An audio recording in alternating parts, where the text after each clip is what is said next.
जय गुरु जी। संगत जी आज मैं आप सबके साथ शेयर करने जा रही हूँ एक संगत जी के द्वारा व्हाट्सएप के माध्यम से भेजा हुआ बहुत ही प्यारा सा शुक्राना सत्संग। संगत जी सत्संग बहुत प्यारा है, सत्संग को पूरा अंत तक ज़रूर सुनिएगा। संगत जी न जाने गुरु पाने अपनी प्यारी प्यारी संगत के कितने ही सवालों के जवाब इस सत्संग के माध्यम से दिए होंगे। तो आइए संगत जी सत्संग को शुरू करते हैं। जैसे संगत जी ने हमारे साथ सत्संग को शेयर किया है, मैं आप सबके साथ वैसे ही सत्संग को शेयर करूंगी। संगत जी लिखते हैं, जय गुरु जी, शुक्राना गुरु जी। मैं अपना नाम और पता गुप्त रखना चाहता हूँ। मैं अपनी सत्संग को गुरु जी के मंत्र जाप के साथ शुरू करूँगा। ओम नमः शिवाय, शिव जी सदा सहाय। ओम नमः शिवाय, गुरु जी सदा सहाय। ओम नमः शिवाय, शिव जी सदा सहाय। ओम नमः शिवाय, गुरु जी सदा सहाय।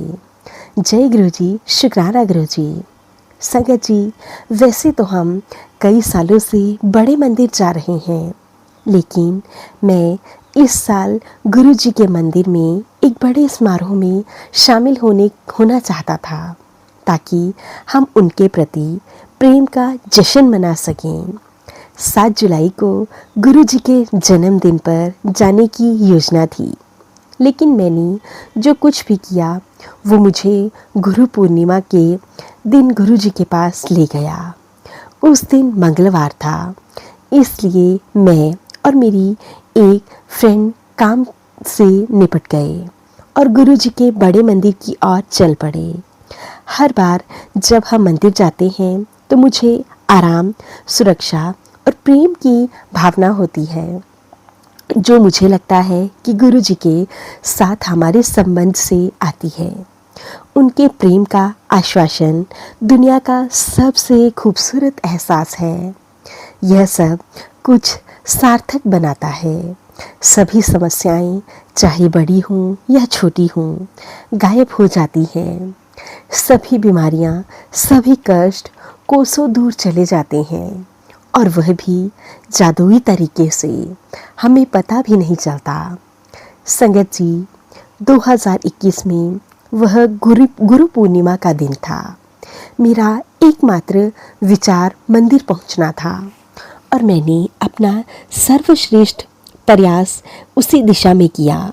हम अपने अस्तित्व के लिए गुरु जी का धन्यवाद देना चाहते थे और उनके प्रेम पूर्ण मार्ग पर चलने का अवसर देने के लिए उनका तहे दिल से शुक्राना करना चाहते थे। मंदिर पहुंचने पर हमें एहसास हुआ कि सिर्फ हम दोनों ने ही गुरु जी को समर्पित करने का फैसला नहीं किया था, बल्कि हजारों के हिसाब से वहाँ पर संगत आई हुई थी। हम एक असली जश्न में शामिल हो रहे थे। मंदिर में प्रवेश करने से पहले ही मुझे एक ईमेल मिला, जिसमें कि मेरा अल्ट्रासाउंड के बारे में बताया गया था। रिपोर्ट बिल्कुल भी ठीक नहीं थी। मैं बहुत ज़्यादा निराश था, क्योंकि मैं 3 साल से एक समस्या से बहुत ज़्यादा परेशान था और मेरे हालात बिल्कुल भी सुधरने का नाम नहीं ले रहे थे।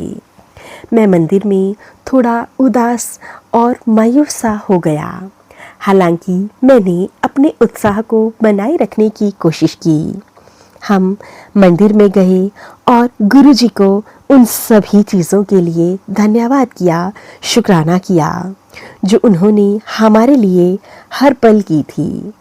मैंने उन्हें ख़ास तौर पर मुझे और मेरे पेरेंट्स को इतना सुंदर, इतना ब्यूटीफुल लाइफ ब्लेस करने के लिए शुक्राना किया। मैंने गुरु जी से प्रार्थना की कि वे मुझे उनके बताए हुए मार्ग पर चलने का साहस दें। वे लगातार मुझे प्यार करें, मेरा मार्गदर्शन करें और मुझे वह सब करने की शक्ति दें जो वे मुझसे करवाना चाहते हैं। दर्शन के बाद हम संगत के साथ मंदिर के बाहर जाकर बैठ गए। वहाँ मौजूद लोगों की भारी भीड़ देखकर हम वाकई बहुत ज़्यादा हैरान थे। हमने आरती के तुरंत बाद वहाँ से जाने का निर्णय लिया। लंगर के लिए प्रतीक्षा न करने के बावजूद गुरुजी ने सुनिश्चित किया कि हम प्रसाद के बिना ना जाएं। जूते पहने हुए सेवा कर रहे एक संगत ने हमें लड्डू का प्रसाद दिया। मैं घर पहुंचा और उदास मायूस था। मैं थका हुआ था और चिंतित था अपनी रिपोर्ट को लेकर। मैं जीवन की में हर चीज़ पर सवाल उठा रहा था। मैं गुरुजी के मार्गदर्शन के लिए तरस रहा था। मैं इतना परेशान था कि जीवन में पहली बार मुझे एक खोए हुए बच्चे की तरह अपने आप को अनाथ महसूस कर रहा था। मैं थक चुका था, लगभग उदास होकर ही बिस्तर पर सो गया। मुझे गुरुजी ने तत्काल मार्गदर्शन के लिए दर्शन दिए। रात को मुझे ऐसा एहसास हुआ कि यह रात जादुई रात साबित होगी। मुझे एक स्वप्न रूप में गुरुजी ने स्पष्ट दर्शन दिए। मैं पक्षियों की चहचहाहट सुन रहा था। मैं गुरुजी के पास बैठा था और उनके मार्गदर्शन को प्राप्त कर रहा था। मुझे याद नहीं कि उन्होंने मुझसे क्या कहा। गुरुजी मुझे एक मार्ग दिखा रहे थे। एक मार्ग जो उन्होंने स्वयं मेरे लिए निर्धारित किया था। उन्होंने बहुत ही ब्यूटीफुल से नारंगी चोला मुझे पहना हुआ था। उन्होंने मुझे घर भेजा। मैं उन्हें छोड़कर दुखी था। जाते समय मैंने उन्हें प्रेम और लालसा से देखा। उन्होंने मुझे केवल घर जाने के लिए कहा और मुझसे कहा कि वे मुझे सोमवार को ज़रूर मिलने आएंगे। फिर मैं खुद को अपने घर के पास एक पेड़ के नीचे एक पंडित के साथ बैठा देखा जो अनुष्ठान कर रहा था, जबकि दूसरा देख रहा था। उन्होंने कहा कि मैं तैयार था। मेरी प्रेमिका दूसरे पंडित से विभिन्न प्रकार के प्रश्न पूछ रही थी जो उसके मन में आ रहे थे। मैं गुरुजी के मार्ग पर चलने की अपनी क्षमता पर प्रश्न उठा रहा था। प्रत्येक चरण में मुझे विश्वास था कि गुरुजी मुझे हमेशा सफल करेंगे। इसके बाद उन्होंने अपने परिवार को हमारे घर के बाहर खाने की मेज पर चारों ओर बैठा देखा। मुझे याद है, ऐसा लग रहा था जैसे सुबह हो गई हो। एक फ़ोन आया और मेरी माँ ने जवाब दिया। एक सज्जन ने मेरी माँ से पूछा, क्या मैं आ गया हूँ और क्या यह सच है कि जिनकी उन्हें उम्मीद थी वह वास्तव में आ गया। मेरी माँ भ्रमित हो गई और उसने सफ़ेद कलर का फ़ोन मुझे दे दिया। मैंने उस सज्जन से बात की जो दूर से फ़ोन कर रहा था। उसने मुझे बताया उसका बच्चा बीमार है। उसने मुझे एक पीला कागज़ लेने और नीले पेन से एक टेबल बनाने को कहा। स्याही फैल गई और हरी हो गई। उसने पूछा, क्या मैं समस्या समझ सकता हूँ? मैंने तुरंत से बताया उसके बेटे को थैलीसीमिया है। मैंने उसे सलाह दी वह अपने बेटे को डॉक्टर के पास ले जाए और सुनिश्चित करे कि बच्चे का ज़्यादा खून ना बहे। फ़ोन पर मौजूद व्यक्ति चाहता था कि मैं उसके बच्चे को ठीक कर सकता हूँ या नहीं। मैंने उसका एक समाधान दे दिया था। डॉक्टर के पास ले जाने की पेशकश की, अनुरोध भी बहुत किया। गुरुजी से मिलने के लिए सोमवार तक प्रतीक्षा करें। उस दिन गुरुजी मुझसे मिलने आने वाले थे। वह व्यक्ति केवल एक उपचार चाहता था। अचानक फ़ोन कट गया। सपने में अगले चरण में सुबह लगभग 7:30 बज रहे थे। मेरा परिवार और मैं भी बाहर बैठे थे। मैंने अभी अभी गेट से अखबार लिया था और सुबह की तैयारी के लिए घर के अंदर आ रहा था। मैं अभी भी गुरुजी के द्वारा दिए गए कपड़े पहने हुए थे। उस समय मैंने अपने माता पिता भाई को चिल्लाते हुए सुना, गुरुजी यहाँ हैं। दूर से उनकी आवाज़ सुनकर मेरे दिल को खुशी हुई और मैं खुशी से उछल पड़ा।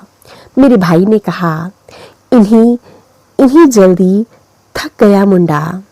वे इतनी जल्दी थक गए हैं। मेरे भाई ने प्रसन्न होकर गुरुजी को बताया कि मैं कितनी उत्सुकता से उनका इंतजार कर रहा था। मैं गुरुजी की ओर दौड़ता हुआ चला गया। मेरे घर के पास एक ढलान से नीचे आ रहे थे। मैंने उनसे मिलने के लिए बहुत ज़्यादा उत्सुकता थी। संगत जी, हमारे गुरु बहुत सर्वशक्तिमान हैं और गुरुजी ने मुझे धीरे से अपने चरणों से स्पर्श करने को दिया और मैं सर्वशक्तिमान के चरण स्पर्श करके उनके हाथ पकड़कर बहुत खुश था। संगत जी, मैंने उसे धीरे धीरे चलने को कहा क्योंकि गुरुजी बुरा नहीं मानेंगे। फिर मैंने गुरुजी को नारंगी चोले में देखा, अपनी पूरी भव्यता से मुस्कुराते हुए। जैसे ही मैं उनके पास पहुंचा, मैंने उनके द्वारा दी गई नारंगी चप्पलें उतारी और उनके चरण कमलों में छूने के लिए झुका।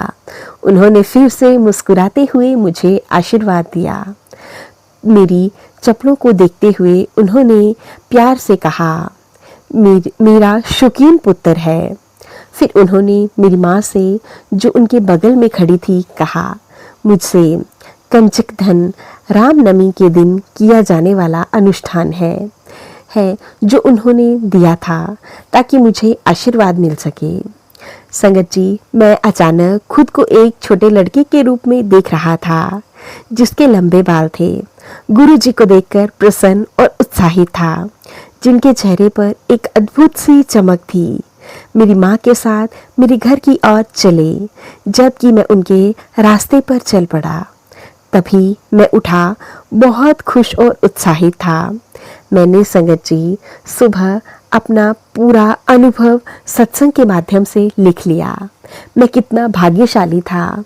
मैं भगवान का आभारी हूँ कि उन्होंने मुझे प्रेमपूर्ण मार्ग पर चलने का सौभाग्य दिया, उनके मार्गदर्शन और संरक्षण के लिए, जिसे मैंने बचपन से ही दृढ़ता से महसूस किया था। उस दिन मुझे गुरुजी ने प्रेम का अर्थ समझा दिया।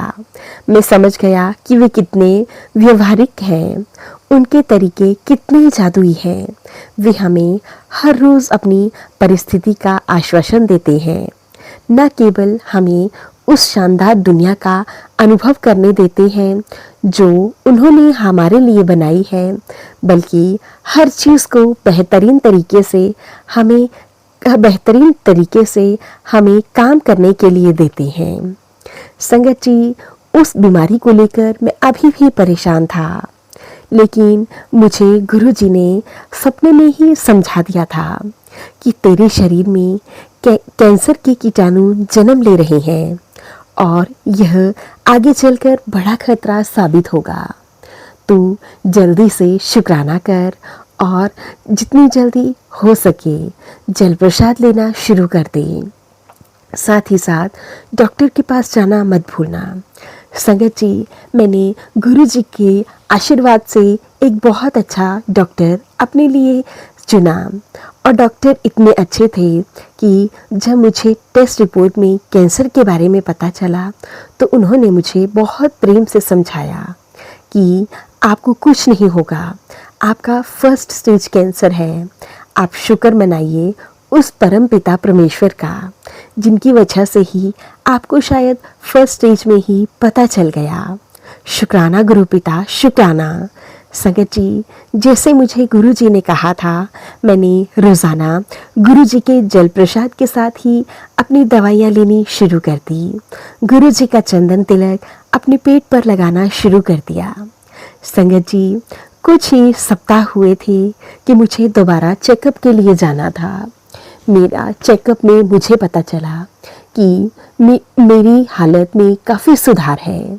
मैं गुरु पिता का लाख लाख बार शुक्राना करता हूँ। वे इतने प्रेम पूर्ण हैं कि जब हमें संदेह होता है तभी वे हमें अपनी उपस्थिति का एहसास करवा देते हैं। वे इतने महान हैं कि वे हमारे लिए जीवन को एक सुंदर तरीके से खोल के रख देते हैं। मैं हर दिन उनकी दिव्य उपस्थिति को महसूस करता हूँ। मुझे गर्व है कि गुरु जी ने हम सभी संगत की तरह मुझे भी अपना बच्चा चुना, जिसके लिए वे व्यक्तिगत रूप से देखभाल करते हैं, उसका ख्याल रखते हैं। गुरु जी, आपका मैं कोटि कोटि शुक्राना करता हूँ, हर घड़ी शुक्राना करता हूँ। जय गुरु जी, शुक्राना गुरु जी। अब मैं अपने सत्संग को गुरु जी के मंत्र जाप के साथ विराम देता हूँ। ओम नमः शिवाय, शिवजी सदा सहाय। ओम नमः शिवाय, गुरु जी सदा सहाय। ओम नमः शिवाय, शिवजी सदा सहाय। ओम नमः शिवाय, गुरु जी सदा सहाय। जय गुरु जी, शुक्राना गुरु जी। संगत जी, अब हम इस अद्भुत से सत्संग को यहीं पे विराम देते हैं। सत्संग बहुत प्यारा था संगत जी। आप सबको भी सत्संग अच्छा लगे तो प्लीज़ ज़्यादा से ज़्यादा शेयर करें, लाइक करें, कमेंट बॉक्स में जय गुरु जी लिखना बिल्कुल ना भूलें। चैनल पर नए होंगे तो चैनल को सब्सक्राइब करें और नोटिफिकेशन के लिए बेल आइकन को प्रेस करें, ताकि आप सबको गुरु जी के प्यारे प्यारे सत्संग की नोटिफिकेशन मिल सके और आप गुरु जी के प्यारे प्यारे सत्संग सबसे पहले सुन सकें। संगत जी, अगर आप सत्संग भेजना चाहते हैं तो नीचे डिस्क्रिप्शन बॉक्स में मेल आईडी और व्हाट्सएप नंबर दिया गया है। आप हमें टाइप करके या फिर सत्संग लिख कर भेज सकते हैं। गुरु जी की असीम कृपा से आप सबके सत्संग जरूर शेयर किए जाएंगे। जय गुरु जी, शुक्राना गुरु जी। कोटि कोटि शुक्राना मेरे गुरु जी महाराज, आपका कोटि कोटि शुक्राना।